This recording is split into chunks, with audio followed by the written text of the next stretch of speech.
Well, hello, welcome to our Q&A. Let's see, I'm going to give an update on my sister Cathy. She had her surgery today on the 18th, and this will this will come out tomorrow, this video.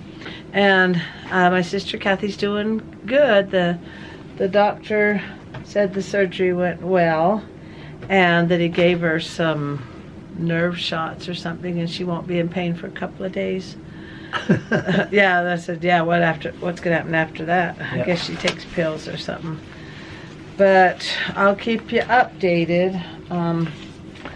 The foot just, I think they went up about 12 inches onto her leg, how they took it off. I'll have to show you a picture of her foot. Okay, there's a picture of the foot that they cut off. The ankle the ankle would slide off the foot, and they weren't able to get it healed, and it got infected.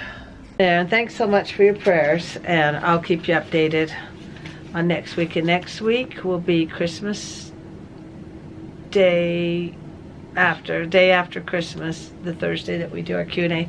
So I'm going to do a live. We'll be over at Davey's house, and it's Amanda's birthday. We always do a sleepover, so we'll do a live from there. Her birthday is actually at 2 o'clock, 26th.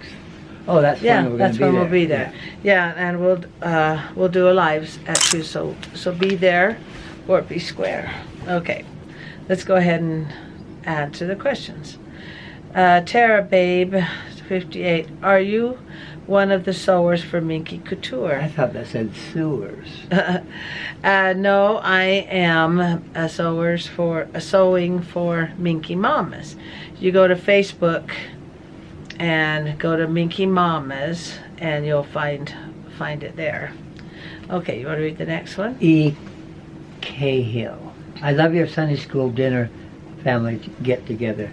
Did you like the Brussels sprouts? I love them roasted in the oven. Yes, I actually did love them. I was really surprised. I thought they'd be yucky, but Davey said they just taste like little cabbages. And I thought, oh, okay. And they did, and they were nice and crunchy and actually really good. Okay, and then Ancestral Bliss, did you make the dress that E.B. was wearing, that cute pink one?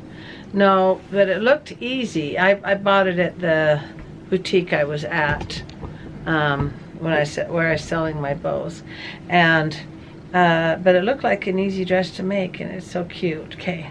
Shirley, did you like Brussels sprouts? Same question. And Sandy wants to know if I like the Brussels sprouts. Yep, I did.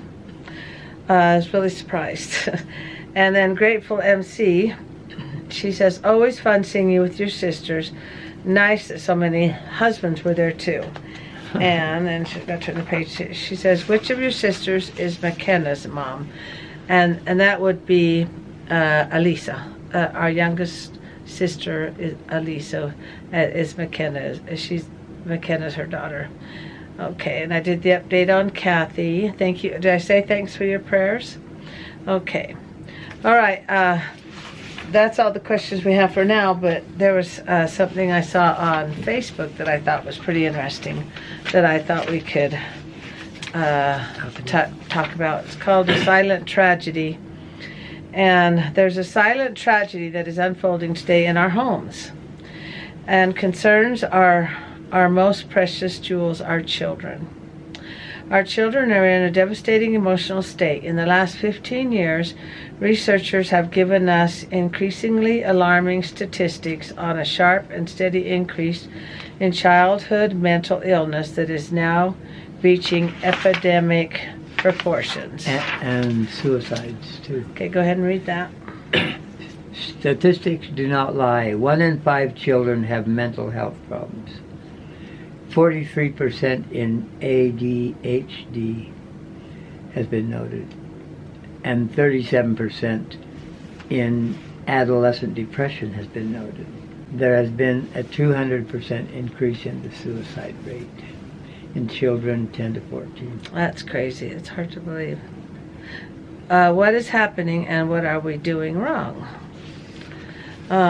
Okay, today's children are being overstimulated and overgifted with material objects, but they are deprived of the fundamentals of healthy childhood, such as emotionally available parents, clearly defined limits, responsibilities, balanced nutrition and adequate sleep, movement in general, but especially outdoors, creative play, social interaction, unstructured game opportunities, and boredom spaces. Instead, in recent years, children have been filled with digitally distracted parents, indulgent and permissive parents who let children rule the world and whoever sets the rules.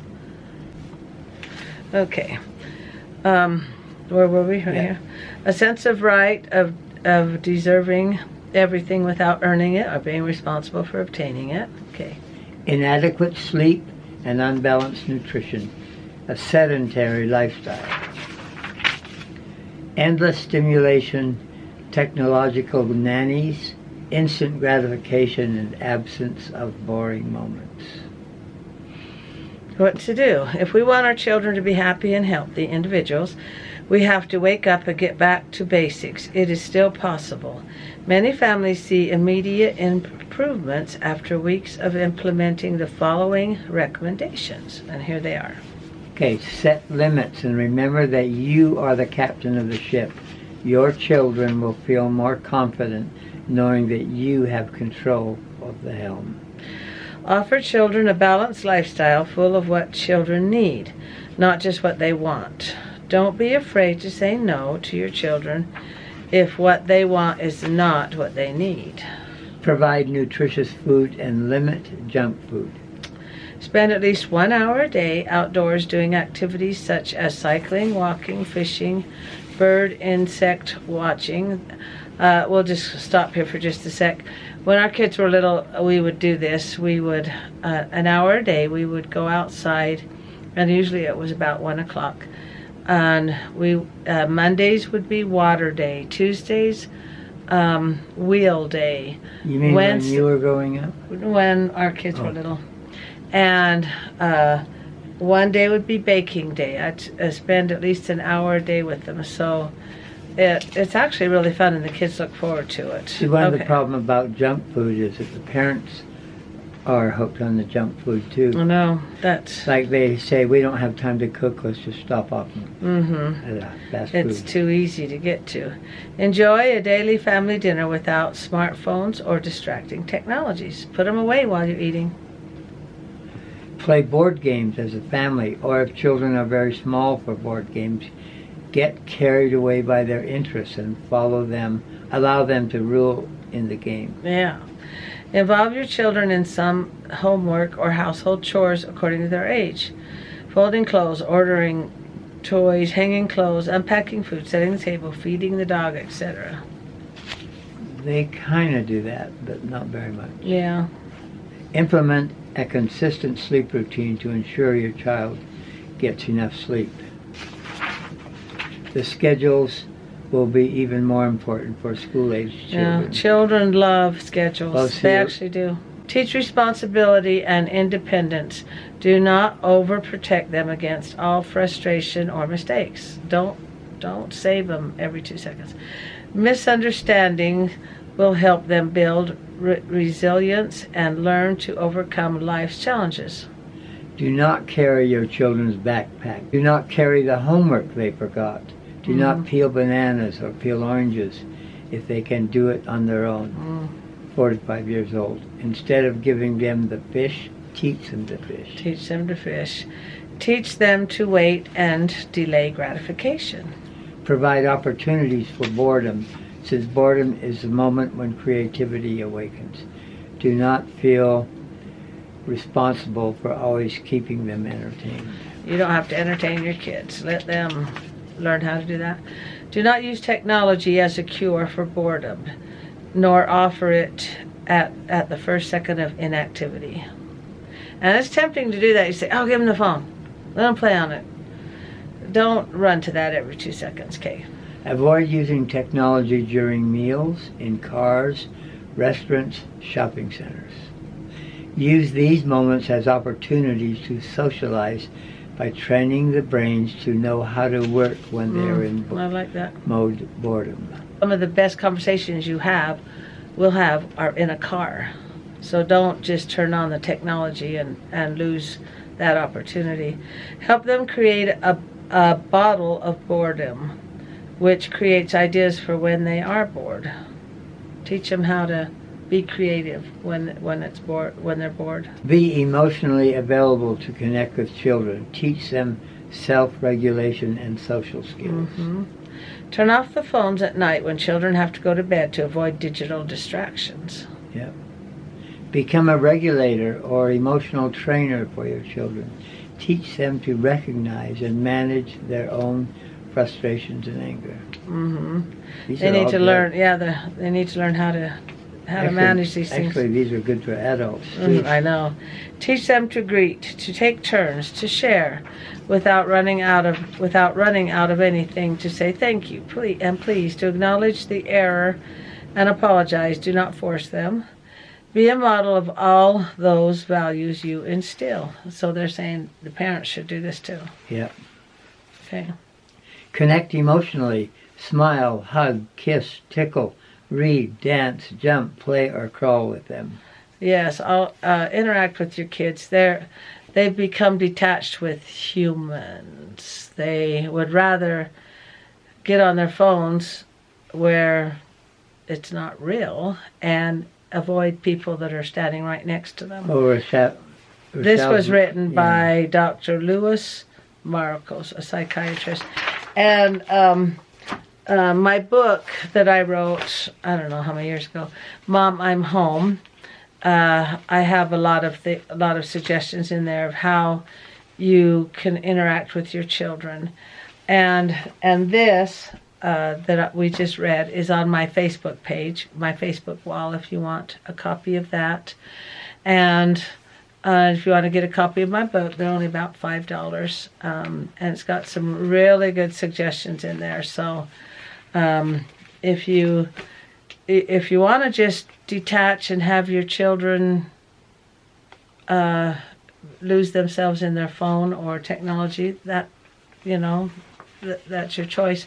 But it's highly suggested to teach your children how to interact with humans. Let's go ahead and close with a couple of quotes. Sometimes there's overlapping, like if maybe your sister sent a picture of their children and you want to show our children. Technology is wonderful, especially for family connections, but it can also, you got to find a balance. But you can also just use that. There needs to be a balance. I just love how technology connects us. Like what you said, you can show pictures, you can share pictures. Me and my family and our children, our grandkids, we love the technology, but don't use that, get so caught up in it that you've lost yourself in it and you don't even know what's going on around you. Okay. We'll close with a couple quotes. And remember to next week, it'll be the day after Christmas, and we'll be live at Davey's house. Okay, Benjamin Franklin. Life's tragedy is that we get old too soon and wise too late. I like that. Yeah, that you say that youth is wasted on the young. Life is what we make it. Always has been, always will be. That's Grandma Moses. And we found out she's actually a real person. We were wondering that last time. Well, that was a lot of information to soak in, and keep the questions coming. And thanks for liking, commenting, and subscribing. And remember to ring that bell, and let's see what tomorrow brings. And look for that rose. And welcome the new subscribers. And welcome new subscribers. Thank you so much. And to see what tomorrow brings.